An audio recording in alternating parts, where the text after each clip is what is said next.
Reasonable Doubt Season 3 season finale. Insert some applause. The show has been renewed for Season 4. The title of this episode is On to the Next One. And we start out where we left off last episode.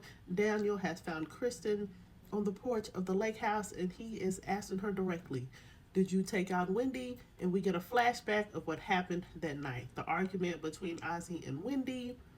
Monica showing up, how he got the scratches on his chest, and him getting high with Alex. We see that Ozzy was tracking Wendy because he knows that after the argument, she went up to the cabin, and even though he's not able to drive, he's able to send Alex the location to drive them up to the cabin. Oh, and he leaves his phone. They made it a point to show that he left his phone in the chair. They get to the cabin. Ozzy is still, doing that sugar booger, and his sister is there. They walk into the cabin, and Wendy is tied up. So at least at this point, I was a little bit right. He did actually see Wendy tied up. They stop the flashback because we know that the verdict is in. Daniel finally checks his phone, and she's like, I'll tell you the rest later. We'll now read the verdict. And then we get the verdict. In the case of the People versus Russell Edwards, for 1 count of second-degree murder, we, the jury, find the defendant not guilty. Lewis finds out not only was he getting played by the employee who did not know how to do his job, he lied about having a pregnant girlfriend. Another co-worker comes in, he wants to set up a meeting. She's like, oh, you're finally going to fire him. And he's like, no, his girlfriend is pregnant. And she's like, what? But what girlfriend? Because he's always bragging about his Tinder profile. So the partners have finally decided that they're going to take Bill and Jax to the new firm in the merger. We're so thankful for them for bringing a name partner from her own firm to the new merger. And Bill really stands up for Jax. Like, she's not a pain in the ass. She's a rock star. And they flip it on him. Well, if she did everything, what did you do? And maybe you shouldn't be partners. So we get the rest of the flashback. Apparently, Wendy went over to the family home, threatening to expose them. They get into a fight. She hits her head. Kristen is like, hey, well, let me just drive her unconscious to the cabin. Tie her up. That's a good idea. So this is what Ozzy's seeing. He's so drunk, he don't know what's going on. He touches her head, wipes the blood on his shirt. He passes out. He doesn't see what happens next.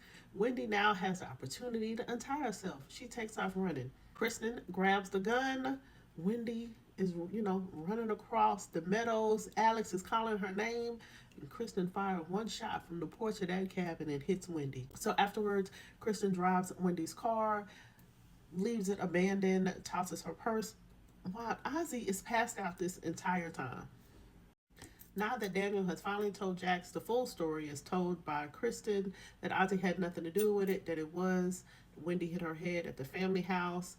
Kristen was the one that shot her, but didn't the expert in court say that it was the head injury and not the gunshot that took Wendy out? But anyway, this brings upon the urge for Daniel to reach out to his sister, and in turn, Jax reaches out to her scammer sister. So we get us a double date with Morris and Essence Atkins, and apparently they are engaged. Now, Lewis was not feeling this double date until he saw that ring, and he was like, finally, I don't have to worry about Morris and all his chocolatey goodness all up on my wife. Apparently, Morris had a meeting with the partners, and they offered him to come work for the firm, letting him know that they were planning on buying Jax out. She's an equity partner, and bringing Morris in as a junior partner, and she knows, because she's smart like that, that don't make no financial sense. Jax meets up with her sister Chelsea, and she's a slick one. She's running that same story that she told Lewis, that this whole scam about getting money out of you is all on Patrick. It has nothing to do with me. I don't even want to be involved. You all I got.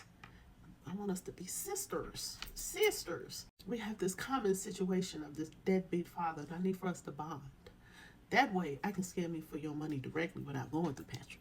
We're proud of Ozzy. He's having, his friends, so-called friends, are throwing him a, you got away with murder party, drinking and drugs. And he finally sees that this ain't where I want to be.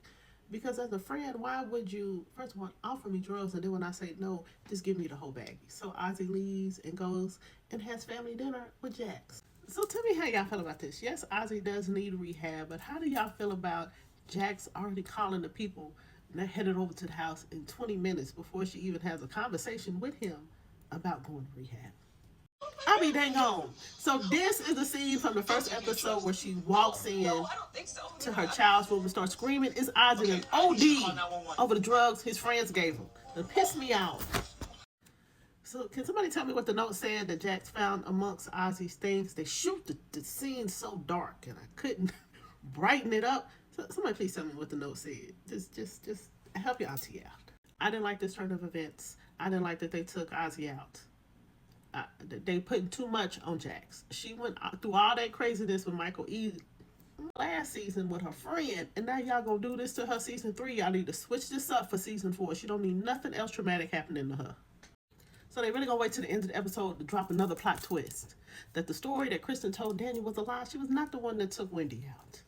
Now what made Wendy think that she can roll up into them black people's home and talk crazy to them and then actually spit in that grown man's face? I don't know. But the daddy slapped her real hard and she hit her head on the table.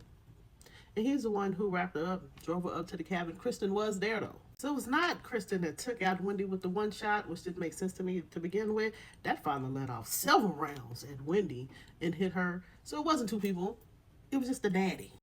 That father a cold piece. He'd have slapped her. He'd have shot her.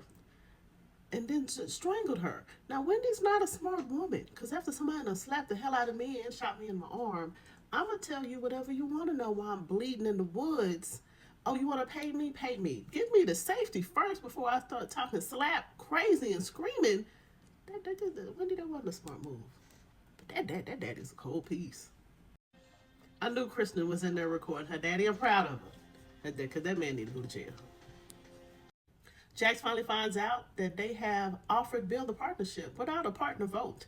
That BHS, she is the S in BHS, is being acquired. And that she may not be pulled over as a partner. And finally, the way I am cheering and clapping for my girl finally grabbing that one box, even though we know she need more than one box, throwing all her stuff in there. It's about time. Girl, it's time for you to go. I'm happy for Jax. Cute gesture, but I need for her to make sure that they cut her check for her equity partnership. Finally got a reason to clap it up and cheer for Lewis. Finally letting that young boy go. He was talking slap crazy to Lewis, called him a house. But today was his last day. As soon as I heard Mary J. Blige, no more drama, I knew it was going to be an issue. Jax getting her new firm. She has Crystal and Daniel. We have Dr. Owens having the baby. Sally from the Valley is kicking it with Bill. And then Monica rolls up like Cleo from Set It Off.